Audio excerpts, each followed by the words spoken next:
Hello, this is Tony Heller from realclimatescience.com. Yesterday, PBS reported weather forecasters increasingly address climate change. Even before the summer began, there were extreme heat waves and new heat records throughout the northern hemisphere. Extreme heat took a heavy toll in the US, Europe, Russia, Japan, and China.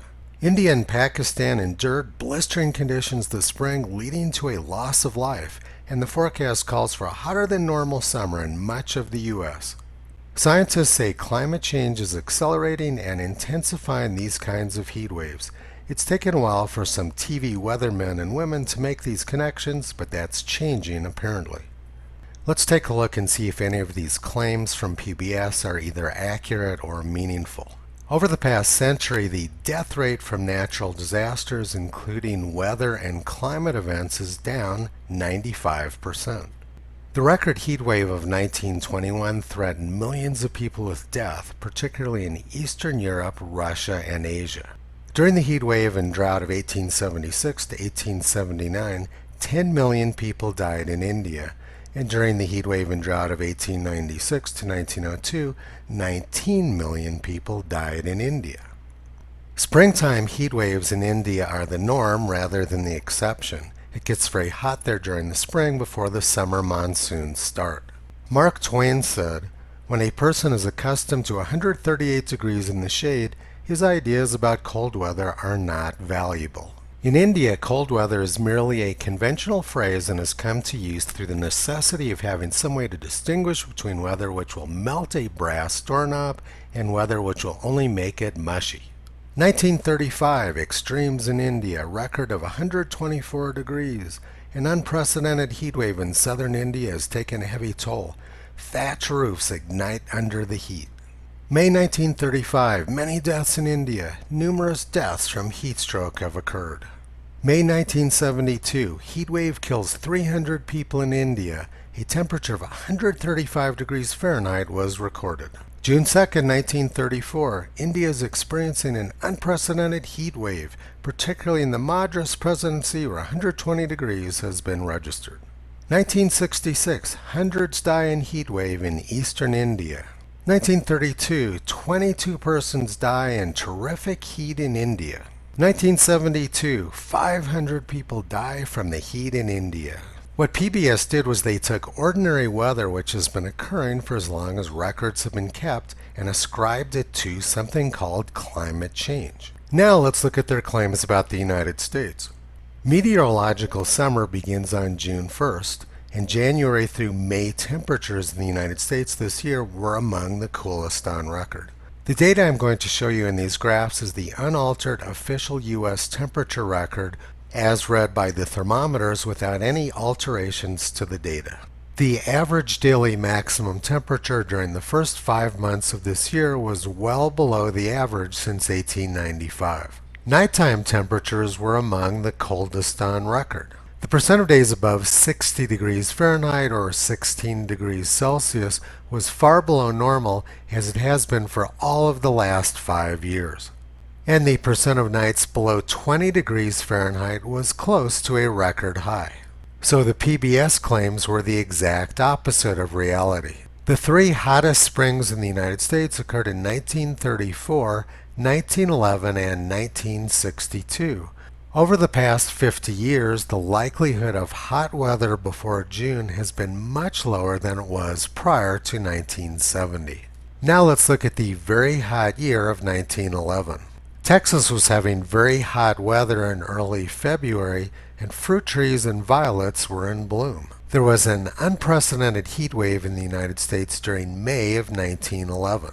On May 23rd, Lewiston, Maine got up to an incredible 101 degrees.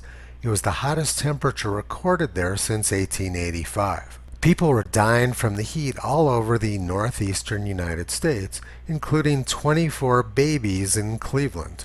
And then came July 4th, 1911, which was by far the hottest July 4th on record since 1895. The average maximum temperature in the United States on July 4th, 1911 was an incredible 94 degrees. And more than half of the United States was over 95 degrees Fahrenheit or 35 degrees Celsius. The Boston Globe reported third day of record heat kills 37 people in New England, hundreds prostrated. The Boston Globe reported an incredible 112 degrees in Maine and 110 degrees in New Hampshire. Temperatures like that are completely incomprehensible now. The 11-day heat wave in New England killed thousands of people, including many people who committed suicide to escape the heat. Many cities in New England set their all-time record during the July 1911 heat wave. And across the ocean in Paris, a 70-day-long heat wave killed more than 40,000 people.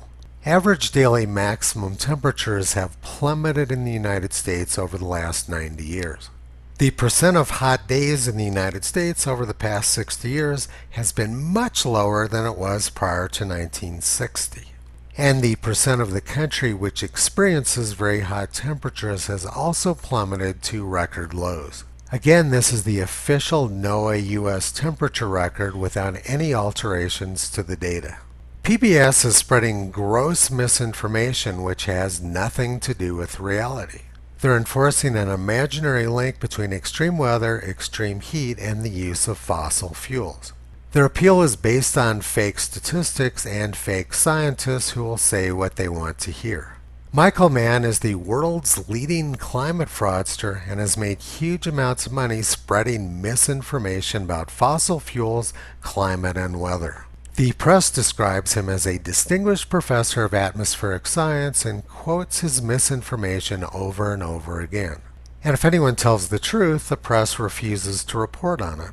In February of 2017, I testified before the Washington State Senate Environment Committee. My testimony consisted almost entirely of official government data and articles from the New York Times.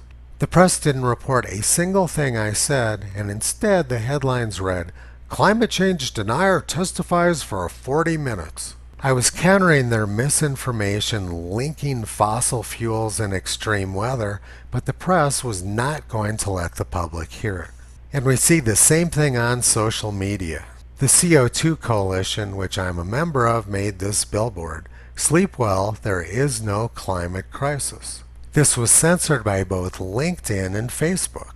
They say their censorship policies are to prevent terrorism and child abuse, but their actual purpose is to censor any dissent.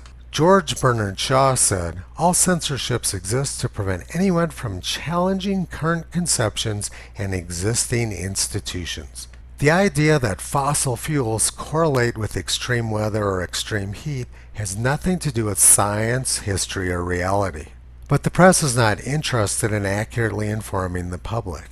They're perfectly happy to push superstition and misinformation in support of an agenda. Toto has been pulling back the curtain on these fake associations for the past 14 years. You can visit Toto, Kyrie, Caesar, and the new editions Upal and Toki on the web at realclimatescience.com.